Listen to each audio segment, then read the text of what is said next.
Hello दोस्तों, festival की series में आप सभी का हार्दिक स्वागत करती हूँ। जो भी साधक दुर्गा सप्तशती का पाठ करना चाहते हैं उनके लिए आज का वीडियो वरदान से कम नहीं है, क्योंकि मैं सीक्वेंस इसका क्या होना चाहिए 1 बाय 1 करके मैं बताने वाली हूँ। सबसे पहले आपको अपने घर के मंदिर की सफाई कर लेना है। आपको सारी चीज़ें जुटा लेना है, नारियल, फल, फूल, दूध, दही, जो भी आप पूजा में प्रसाद लगाना चाहते हैं उसकी भी व्यवस्था आपको कर लेना है।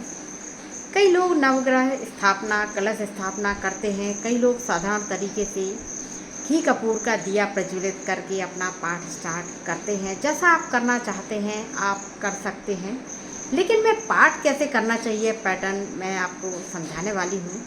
सबसे पहले आपको फूल चावल लेकर थोड़ा कुछ सिक्का या फिर कुछ दक्षिणा लेकर आपको संकल्प करना है कि मैं सप्तशती व्रत करने जा रही हूँ, पूजन करने जा रही हूँ।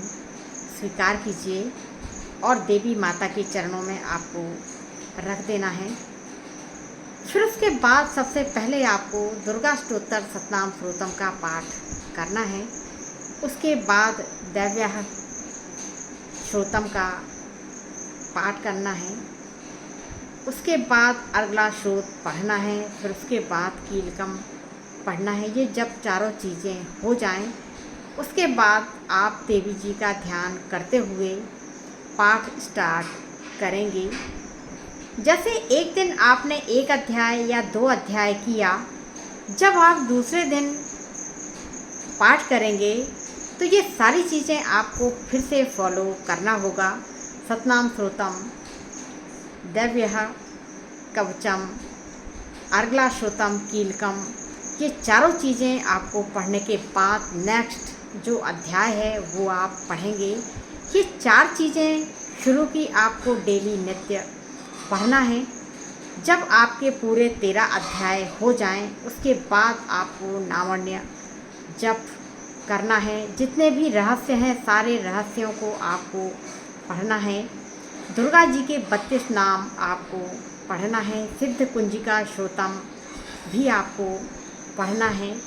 ये सारी चीज़ें आपको पढ़ने के बाद आपको हवन डेली करना है, डेली प्रसाद लगाना है। पंचामृत का प्रसाद आपको, अगर आप दुर्गा सप्तशती पाठ कर रहे हैं, व्रत कर रहे हैं, तो अवश्य आप लगाइए।